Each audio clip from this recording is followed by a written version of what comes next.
Bhagavate Vasudevaya.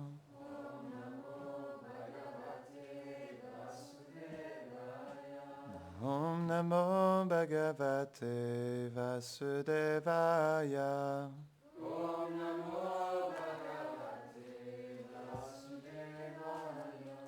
Bienvenue à tous à notre classe quotidienne du Srimad Bhagavatam. Nous sommes tellement fortunés d'entendre parler des gloires de Krishna, jour après jour. Donc, c'est le chapitre 5 du premier chant, verset 21.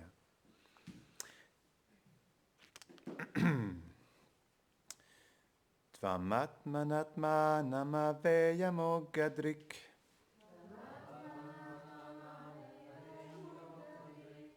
parasya pumsa paramatmana kalam ajam prajatam jagata shivayatan Mahanubhava Bhyudayo Diganyatam Tvamatmanatma Namaveyamo Gadrik Parasya Pumsa Paramatmanakalam Ajam Prajatam Jagata Shivayatan Mahanubhava Bhyudayo Diganyatam.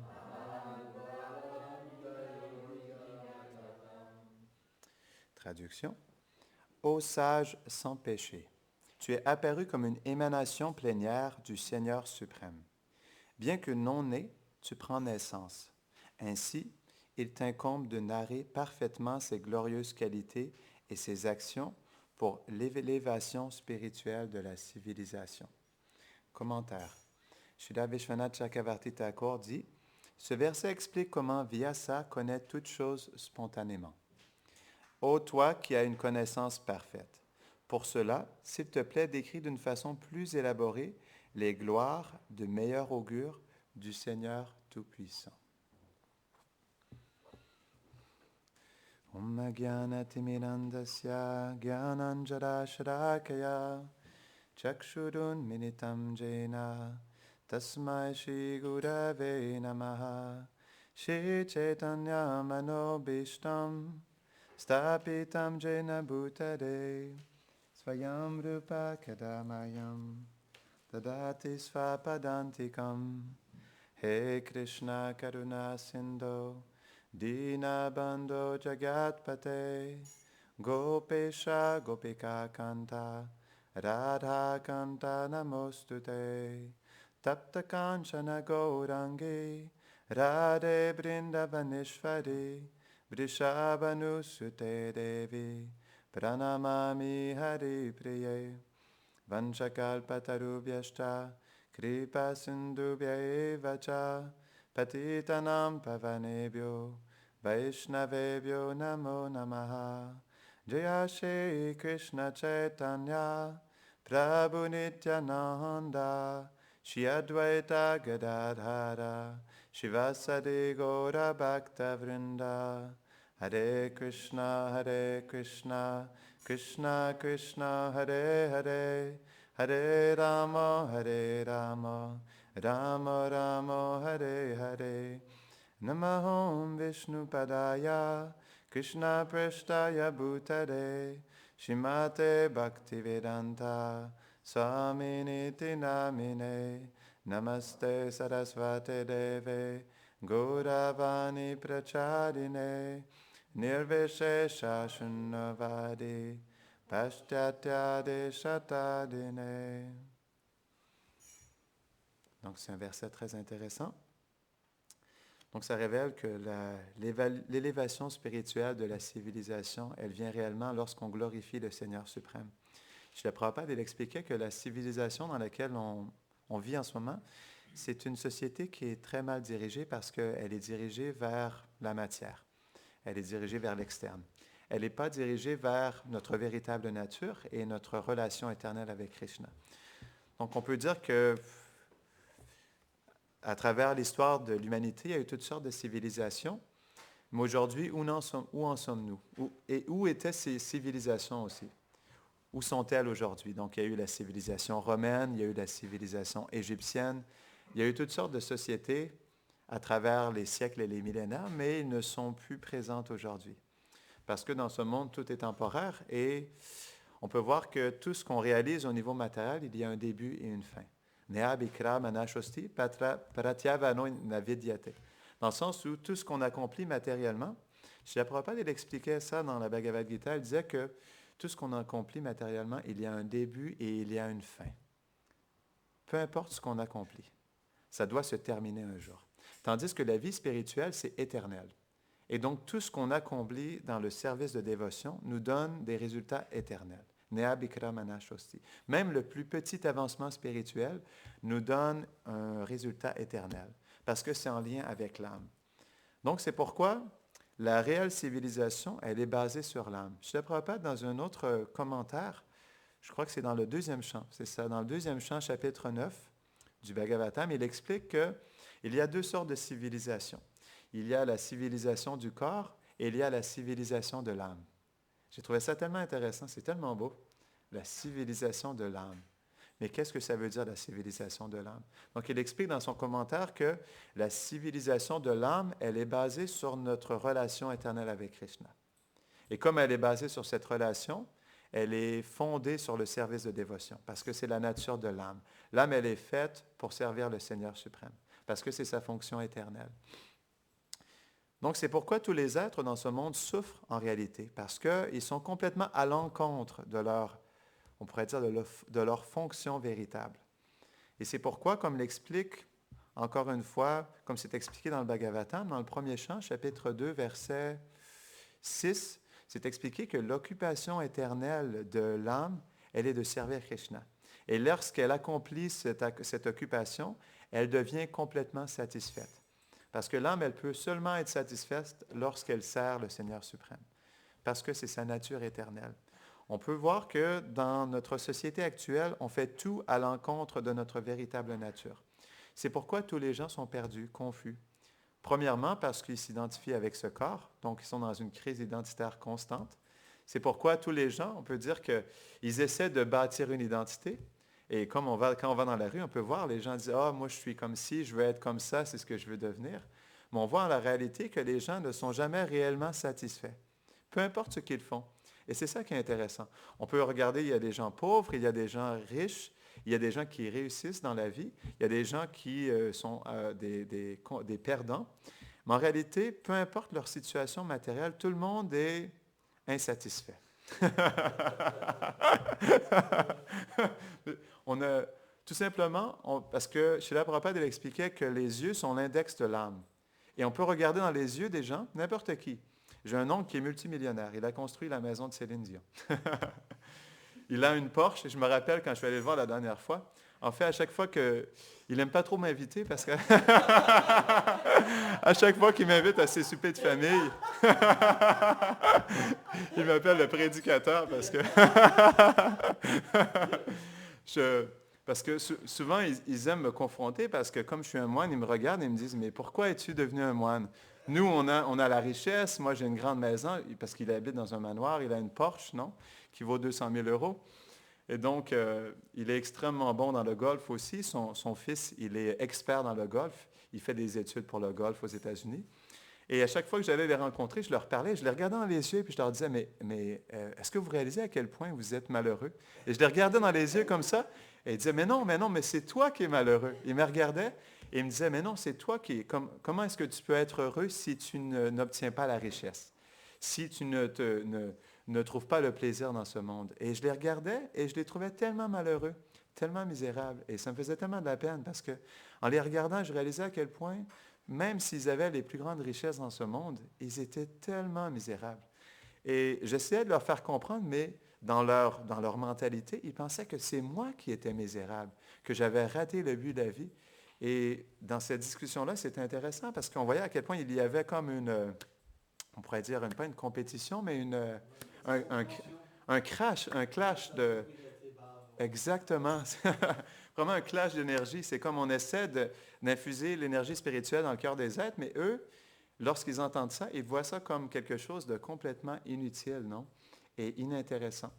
Donc, c'est pourquoi on voit que notre société, elle est vraiment mal dirigée. Parce que personne ne peut nous convaincre qu'ils sont réellement heureux. La réalité, c'est que si, lorsqu'on côtoie les gens dans le quotidien, s'ils pourraient nous convaincre que ce qu'ils font est le but ultime de l'existence et qu'en accomplissant l'activité matérielle, ils sont complètement satisfaits, alors je pourrais accepter. Mais non, parce que lorsque je les regarde, je vois à quel point ils sont malheureux. Et pourquoi ils sont malheureux? C'est parce qu'ils sont dans la séparation de Krishna, tout simplement. Parce que l'âme, elle est faite pour vivre avec Krishna. Elle est faite pour relationner avec lui et échanger une relation d'amour. Elle n'a pas d'autre but que cela. Pourquoi? Parce que lorsqu'on est dans ce monde matériel, on interagit avec la matière. Et la matière, c'est quelque chose qui est inerte. On appelle ça dead matter en anglais, non? De la matière inerte ou de la matière morte. Donc, on peut voir que cette réalité, elle n'est pas faite pour l'âme. L'âme, elle n'est pas faite pour relationner avec quelque chose de mort. Parce que la matière, c'est tout simplement l'énergie matérielle qui est manifestée, mais pour qu'on puisse, on pourrait dire, relationner avec ce monde. Mais en réalité, si on comprend la nature de cette énergie, elle n'a pas vraiment de substance. C'est tout simplement la matière inerte. Donc, c'est pourquoi l'âme, en réalité, elle est constamment humiliée dans sa relation dans le monde matériel. Parce qu'elle ne peut pas pleinement s'exprimer, en réalité. Elle ne peut même pas goûter au véritable bonheur. Elle ne peut même pas échanger un réel amour, parce que tout ce qu'elle fait, c'est en relation avec la matière. Donc, on peut se dire, en réalité, c'est comme un mirage. On pense atteindre quelque chose, mais en réalité, lorsqu'on arrive, après tant d'efforts, on réalise que, en réalité, c'est tout simplement juste un mirage. Et il n'y avait absolument rien, à part un tout simple mirage, non? C'est comme un désert, même en réalité. Pour ceux qui vivent dans la réalité transcendantale, ce monde matériel est comme un désert. Et pourtant, on voit les gens, lorsqu'on regarde à la télévision, on regarde les gens qui se divertissent, supposément se divertissent, mais on peut voir qu'en réalité, ils ne courent qu'après un mirage, parce qu'ils vivent dans un désert. C'est la réalité de ce monde. C'est pourquoi on doit comprendre le but de l'existence. Et Prabhupada, il explique ça, c'est vraiment merveilleux comme citation. Il dit ça dans l'introduction de la Bhagavad Gita. Il explique que l'humanité, elle commence lorsqu'on se pose des questions sur l'origine de notre souffrance. Pourquoi on souffre? Mais l'origine de notre souffrance, ce n'est pas l'énergie matérielle. C'est que nous sommes dans la séparation de Krishna. Ça, c'est notre plus grande souffrance. Sanatana Goswami, il explique que si vous voulez ma mort, alors séparez-moi des Vaishnavas. Ça sera ma plus grande souffrance en ce monde. Non? Parce que les Vaishnavas, ils nous rappellent Krishna. Ils infusent Krishna dans notre cœur. Et par leur association, on sent la présence de Krishna. C'est pourquoi la plus grande souffrance pour l'âme conditionnée, c'est d'être séparée de Krishna et de ses associés éternels. Parce que l'âme, elle est faite pour vivre avec Krishna. Parce qu'elle n'est pas de la même énergie. Krishna, il le dit lui-même, il dit à Arjuna qu'il y a l'énergie inférieure qui est ce monde matériel, mais toi, tu es l'énergie supérieure et tu es fait pour vivre avec moi. Parce que tu n'es pas de la même énergie. Et même aussi dans le chapitre 9, je crois que c'est verset 13,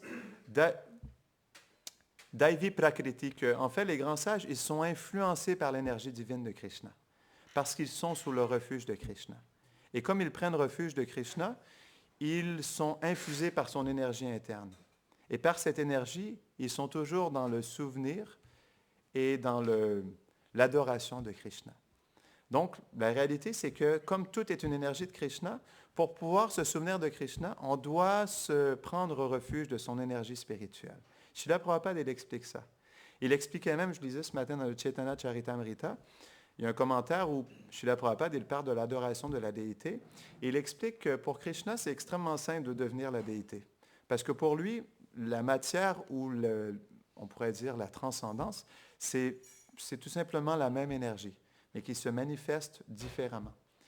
Donc, pour Krishna, de se manifester en tant que l'Amurti, dans sa forme de Satchitananda Vigraha, c'est quelque chose qui est très facile, parce que tout simplement, il utilise son énergie interne et il se manifeste en tant que l'Amurti.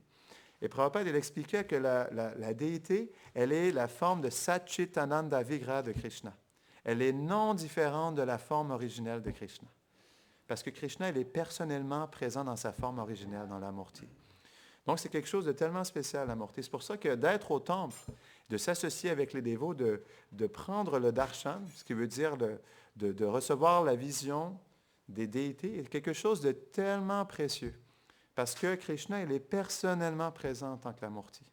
C'est expliqué que le pur dévot, lorsqu'il rentre dans le temple, il tombe d'extase, il se roule sur le sol parce que lorsqu'il regarde les déités, il voit Krishna face à face. Ça, c'est l'expérience du pur dévot. Et lorsqu'il entre, il entre à Vrindavan parce qu'il est directement avec Krishna, parce que le temple est une manifestation du monde spirituel. C'est pourquoi ils sont comme des ambassades. Donc, comme par exemple l'ambassade de Chine ou du Canada à Paris, lorsqu'on y va, lorsqu'on rentre dans l'ambassade du Canada, il y a les mêmes règles qu'au Canada.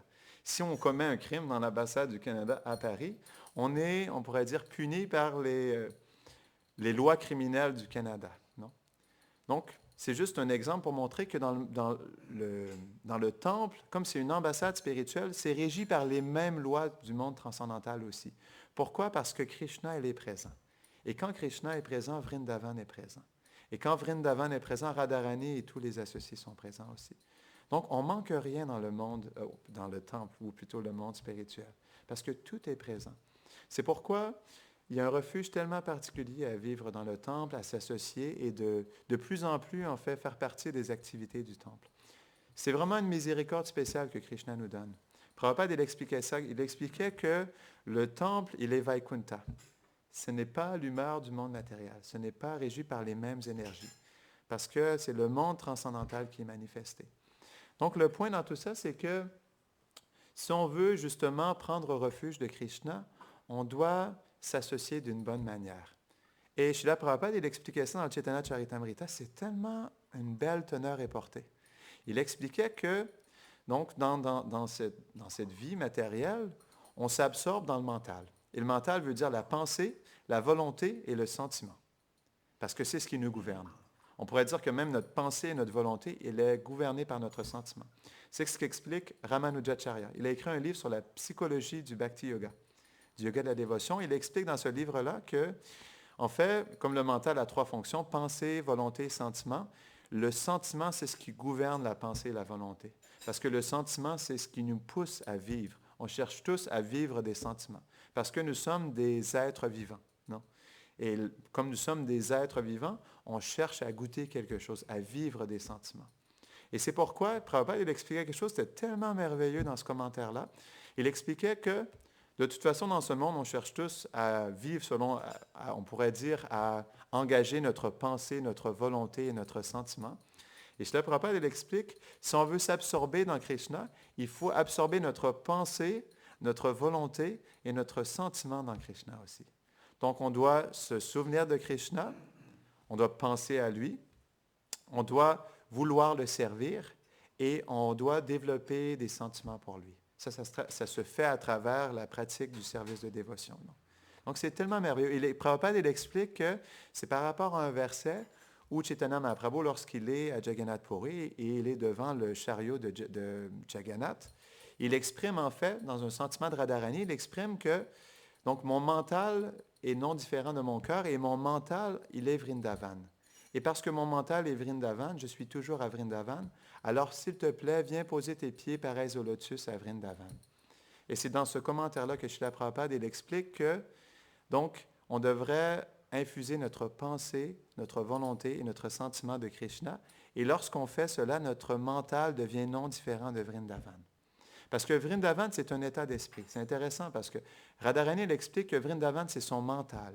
C'est un état de conscience. Donc, par exemple, on peut être ici au temple ou on peut vivre à Boma Vrindavan en Inde et être complètement dans Maya, ou plutôt complètement dans l'énergie matérielle. Ou on peut être à New York ou à Paris et dans notre conscience être profondément absorbé à Vrindavan. Donc cet exemple-là, il est juste pour nous montrer qu'en réalité, Vrindavan, c'est un état d'esprit, c'est un état de conscience avant tout. C'est cet état de conscience qui nous fait entrer dans Vrindavan. Ça veut dire que notre pensée, notre volonté et notre sentiment est nourri par le fait de servir Krishna, de se souvenir de lui, de chanter ses noms et de développer notre relation avec lui. Donc, c'est vraiment un état d'esprit. C'est pourquoi la dévotion, c'est quelque chose d'interne. Comme par exemple, on peut dire que dans le monde matériel, c'est vrai en réalité que pourquoi les gens sont attirés, c'est qu'à la base, on peut obtenir quelque chose de rapide. Si j'ai de l'argent, je peux acheter quelque chose. Je me rappelle quand j'étais au collège, j'allais à des cours de yoga quand j'étais au collège, et mon prof de yoga, il me disait qu'on pouvait acheter l'amour. Je disais, quoi? Il dit, oui, oui, l'amour, ça s'achète. Quoi? Je n'étais pas certaine si j'avais bien entendu. Je dis, mais comment est-ce qu'on peut acheter l'amour? Il dit, ben, tu prends de l'argent et tu peux payer une dame et elle te donnera de l'amour. Et je me dis, mais c'est pas de l'amour, ça. Si tu donnes l'argent à quelqu'un pour qu'elle t'aime, c'est pas de l'amour, c'est du marchandage. Donc, il était convaincu qu'on pouvait gagner l'amour avec de l'argent. Et moi, ça m'avait complètement choqué le fait qu'il dise, mais je me suis dit, il ne comprend rien à l'amour, cet homme. Il ne comprend absolument rien parce que même aussi, même les gopis, lorsque Krishna avait quitté la danse rasa, donc une fois qu'il est revenu, les gopis, ils ont questionné Krishna sur, on pourrait dire, la nature de son amour. Ils lui ont demandé, mais quelle sorte d'amoureux es-tu? Est-ce que tu aimes par marchandage? Tu vas aimer si on te donne quelque chose ou si tu aimes inconditionnellement? Et donc, elles ont testé l'amour de Krishna. Elles ont voulu voir quelle était la nature de son amour. Et c'est là où Krishna, il leur a prouvé en fait la sincérité de son amour. Mais on peut voir justement dans ce monde que la nature de l'amour, on pourrait dire que ce n'est pas réellement l'amour, c'est plutôt de la concupiscence. Parce qu'en réalité, tout ce qu'on fait, c'est dans le but de se satisfaire. Le but de se satisfaire soi-même. C'est pourquoi, en réalité, Srila Prabhupada, il a dit que ce monde, il n'y a pas d'amour. Et c'est quelque chose de quand même, on pourrait dire, cru, quelque chose de quand même assez intense. Mais en réalité, si on conçoit la nature de l'amour, on peut accepter que oui, il n'y a pas réellement d'amour dans ce monde. Parce que le réel amour, c'est le fait de satisfaire Krishna, de rendre plaisir à Krishna. C'est ce que Krishna Das Kaviraj Goswami explique. Pourtant, on pourrait dire que ça se ressemble en externe, on pourrait croire. Mais il explique que Prema, le pur amour, c'est lorsqu'on satisfait l'essence de Krishna. Et Kama, la concupiscence, c'est lorsqu'on veut se satisfaire soi-même. Et c'est pourquoi en ce monde, il n'y a pas réellement d'amour parce que tous les êtres dans ce monde cherchent à se satisfaire soi-même. Et donc, en réalité, ils n'expérimentent pas réellement l'amour, mais plutôt la concupiscence. Donc, c'est pourquoi si on veut réellement goûter le pur amour, on doit s'abandonner à Krishna. Parce que l'abandon à Krishna nous permet graduellement de défaire cette fausse mentalité où on se croit être le contrôleur et le bénéficiaire, et graduellement devenir un humble serviteur de Krishna.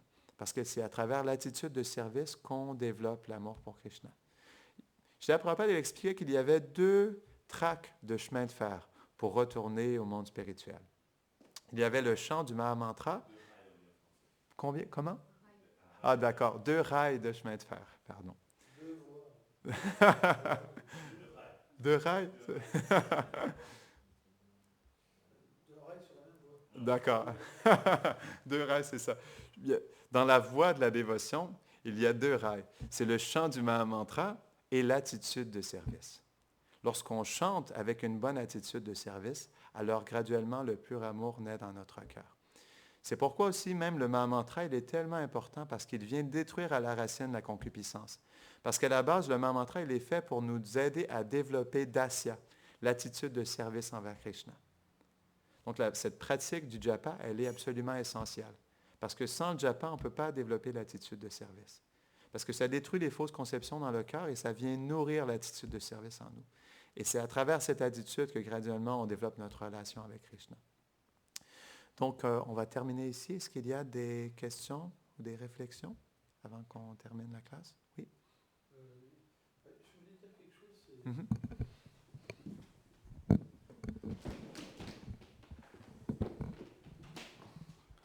Ta classe est vraiment intéressante. On voit souvent, c'est dans les choses simples qu'on trouve une essence. Des fois, on parle de choses élevées, compliquées, et finalement, ça ne nous renforce pas forcément dans la foi.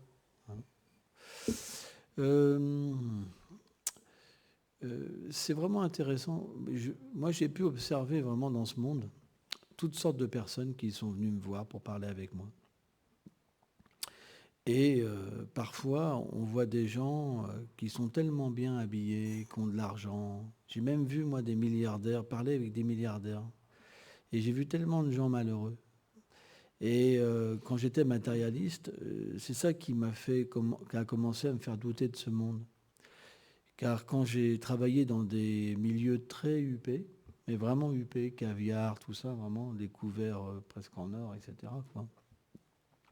Et quand j'ai vu en fait que les gens souffraient, alors moi qui venais d'un milieu pauvre, ça me déconcertait complètement. Je disais mais c'est pas possible quoi. Moi j'aurais tout ça, je m'éclaterais tout ça. Et en fait je les voyais qui étaient frustrés. Et graduellement, ça m'a quelque part guéri du matérialisme sans le savoir. Et quand j'ai rencontré la vie spirituelle, j'ai trouvé ça tout à fait, comment dire, plausible. Parce que tout ce que disait Prabhupada, c'est ce que j'avais pu voir avant, tu vois. Et même par notre propre expérience. Alors c'est vrai que si on n'a pas de sukriti, d'acte pieux dans notre vie, on n'a pas de solution. On n'a pas de foi, on n'a pas d'éclairage intérieur. Krishna ne nous donne pas l'intelligence pour voir la réalité. Et Prahlad Maharaj, il dit dans ce monde matériel, on fait toujours la même chose. On vomit et on mange notre propre vomi. On fait toujours la même chose. On est poussé à faire la même chose. Et c'est terrible. On fait des enfants, on a une femme. Peu importe si on travaille pas, qu'on a une belle vie ou pas. L'équation, c'est la frustration. On ne trouve pas de solution. Et malheureusement, quand il n'y a pas de vie spirituelle, on est forcé à faire la même chose parce que, au fond de nous-mêmes, l'âme, comme tu disais, elle est poussée à relationner, à avoir des sentiments, à échanger. Mais tant qu'on ne rencontre pas Krishna, on ne sait pas ce que c'est l'amour. L'expérience de l'amour, c'est quelque chose qui est inconcevable. Et l'expérience, dans notre vie de dévot, même si elle est un tout petit peu, elle va nous permettre de ne pas retomber dans ce cycle de refaire toujours la même chose. Et c'est là où, naturellement, on va avoir un travail sur nous-mêmes, on va pouvoir commencer à progresser.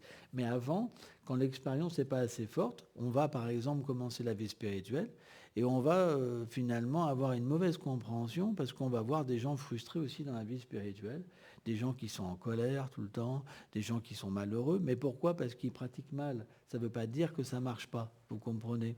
Et automatiquement, on va quitter la vie spirituelle. C'est pour ça que l'expérience seule nous permettra de continuer et d'atteindre la perfection. Parce que si on n'a qu'une vie externe, qu'on est au plus bas niveau du service de dévotion, eh ben on verra des dévots aussi dans la difficulté quelque part, quoi. Mais la différence, c'est que quand notre foi s'éveille véritablement, c'est qu'on peut comprendre que bien que les deux font la même activité, comme disait Maharaj, Nirabhikramana Sosti, il y en a une qui va graduellement, vie après vie, donner des fruits et le libérer. Alors que l'autre, c'est toujours la même chose, toujours la même chose, toujours la même chose. Et pire, c'est qu'on peut se dégrader. Parce qu'il ne faut pas oublier, c'est quand on agit indépendamment du Seigneur suprême, on génère des activités, et ces activités, alors on peut avoir de la chance, elles peuvent porter des bons fruits, comme elles peuvent porter des mauvais fruits. Donc quand elles portent trop de mauvais fruits, et ben la naissance qu'on va avoir, ça sera une naissance dans l'ignorance. Donc on n'est même pas sûr d'avoir une naissance humaine dans une prochaine vie. C'est pourquoi quelqu'un qui a un peu d'intelligence, il ne va pas vers l'action intéressée. Parce que cette action intéressée, elle lui donnera juste des frustrations. Il va vers la voie de la dévotion, c'est quelque chose qui est logique. Hein. Par exemple, dans l'histoire de Mohini Morty, Srila Prabhupada Vishwanath Thakur explique des choses intéressantes, c'est que les démons s'étaient emparés du nectar. Et Moni Murti, donc le Seigneur, est apparu en fait pour ravir les démons. Et quand les démons ils ont vu cette femme si belle, ils sont devenus subjugués. Au point qu'ils ne pouvaient plus rien faire sans son accord, ils lui avaient donné leur cœur, tout, quoi. Donc le Seigneur, en fait, leur a même dit à un moment que pourquoi vous placez votre foi en moi? Je suis comme une prostituée et je vais vous tricher. Mais ils étaient tellement fascinés, elle était tellement belle. C'est expliqué que le Seigneur est apparu en tant que Mohini Morty pour faire voir à Lakshmi Devi qu'elle ne devait pas s'enorgueillir, que lui-même pouvait être plus belle que Lakshmi. Tu te rends compte? C'est quand même un truc de dingue. Hein, tu vois, Et elle était tellement belle, ils étaient tellement fascinés que même si elle leur disait qu'il allait les tromper, ils pouvaient faire en fait, elle pouvait faire ce qu'elle voulait avec les démons. Et donc, elle a dit, je vais donner un peu de nectar aux démons, à ces pauvres, non, aux dévas, à ces pauvres dévas qui font pitié, et après, vous, les grands héros, je m'occuperai de vous. Donc, elle distribuait le nectar, en fait, le nectar aux démons. Et ce qui se passe, c'est que par la grâce du Seigneur, Raoult, un des démons, il a pu voir que c'était le Seigneur suprême. Mais pourquoi, en fait, il a pu voir que c'était le Seigneur suprême? La raison, c'est que le Seigneur voulait glorifier le nectar d'immortalité. C'est la seule raison pourquoi Raoult a pu voir ça. Donc il s'est déguisé en déva et il a été de l'autre côté et il a eu du nectar. Et quand le Seigneur a vu ça, il lui a coupé la tête. Et là, on sait que Brahma donc, a fait la planète de Raoult. Hein. Et c'est le Soleil et la Lune qui ont dénoncé en fait Raoult. Mais pas directement, en leur disant, Vishwanath dit, comme ça, il dit, Raoult, qu'est-ce que tu fais là? C'est là-bas ta place.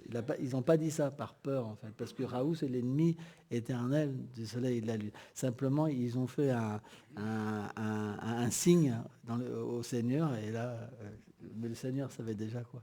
Donc le point, c'est que Srila Prabhupada explique que c'est ça la différence.